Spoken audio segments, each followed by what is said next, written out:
Sir, उनके अभिभाषण में, राष्ट्रपति के अभिभाषण में पैराग्राफ 46 में उन्होंने कहा amid the complex global circumstances prevailing at present. Sir, can you please ask him to please sit down. Sir, sit down, sir. अब वापस आएंगे 26 में। आपका ही रिकॉर्ड फिर से मंत्री बनेंगे सर। आप बोलिए, आपकी रिकॉर्ड पे जा रही है बात। आप बोले। ठीक है जी। Amid the complex global circumstances prevailing at present, India is playing the role of a bridge in the world. ये उनके शब्द हैं। At the same time, it has remained steadfast in its resolve of India first. Sir, मुझे याद है operation सिंदूर के समय 10 मई को जब ऐसा लग रहा था कि हमने पाकिस्तान के जो आतंकी गढ़ हैं उन पे हमला किया था, तो ऑल आउट वॉर होने वाली है। उसी समय अगर इंडिया फर्स्ट के हिसाब से हम चल रहे थे तो ऐसा क्यों है, देश के इतिहास में पहली बार हुआ होगा कि यूएस के जो प्रेसिडेंट हैं उन्होंने कहा कि उन्होंने डी एस्केलेशन को कहा है और डी एस्केलेशन इंडिया और पाकिस्तान ने अग्री किया है। और इन्होंने एक बार नहीं कहा, 50 बार कहा है कि डी एस्केलेशन उनने किया और इंडिया पाकिस्तान का पीस का समझौता उन्होंने किया।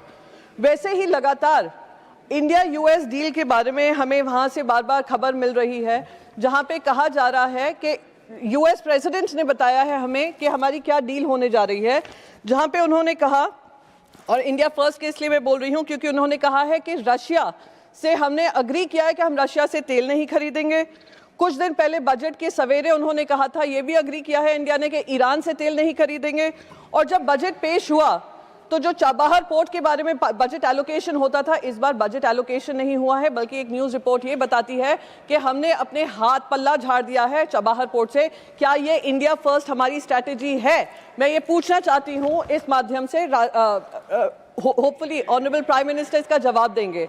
दुख इस बात का होता है कि कॉमर्स मिनिस्टर जो थे, कॉमर्स मिनिस्टर जब राज्यसभा चल रही थी, राज्यसभा में आकर अपना वक्तव्य नहीं दिया। उन्होंने पहले मीडिया को बात साझा की और मीडिया के सामने भी वो जो गाइडलाइंस हैं, जो फ्रेमवर्क है, उसके बारे में कुछ नहीं बता सके। ना उन्होंने प्रेसिडेंट ट्रंप की कही हुई चीज़ों का खंडन किया।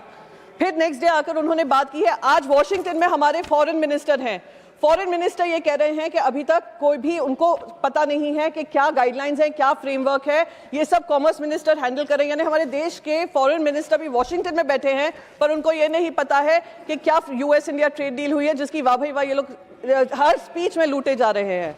सर, दूसरी बात मैं यहाँ पर कहना चाहती हूँ कि जिस तरीके से किसानों के बारे में करीब 4 पैराग्राफ्स राष्ट्रपति के अभिभाषण में 4 पैराग्राफ्स किसानों को लेकर हैं, और वही डोनाल्ड ट्रंप के ट्वीट पे पता चला है कि tariff and non tariff barrier 0 कर दिए। यानी हमारा जो सामान वहां पर जाएगा वो 18% टैरिफ पे होगा, उनका सामान जो यहाँ पर आएगा वो 0% टैरिफ पे होगा, जिसमें डेयरी प्रोडक्ट्स का उन्होंने कहा है, एग्रीकल्चरल प्रोड्यूस का उन्होंने कहा है, जिसका लगातार किसान उसका विरोध करते आए हैं। इस पे भी स्पष्टीकरण हमें नहीं मिला है। तो मैं ये पूछना चाहती हूँ, क्या ये हमारी इंडिया फर्स्ट पॉलिसी है? और अगर यही इंडिया फर्स्ट है तो भगवान बचाए सारे 1.4 बिलियन देशवासियों को जो इस सारी डील को मंजूर करने के लिए हम लोग प्रतिबद्ध हो गए हैं। हमने अपने घुट्टे टेक दिए हैं। ये ट्रेड, मैं तो इसको ट्रेड डील भी नहीं कहती हूँ, मैं कहती हूँ ये ट्रेड डील नहीं है सर, ये एक फरमान जारी हुआ है यूनाइटेड स्टेट्स ऑफ अमेरिका से कि आप इन चीज़ों पे अग्री करिए, तभी हम आपके साथ और बातचीत करेंगे और ट्रेड करेंगे। सर,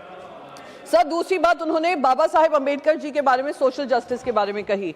बिल्कुल स्वागत करती हूं कि सोशल जस्टिस के बारे में बात होनी चाहिए।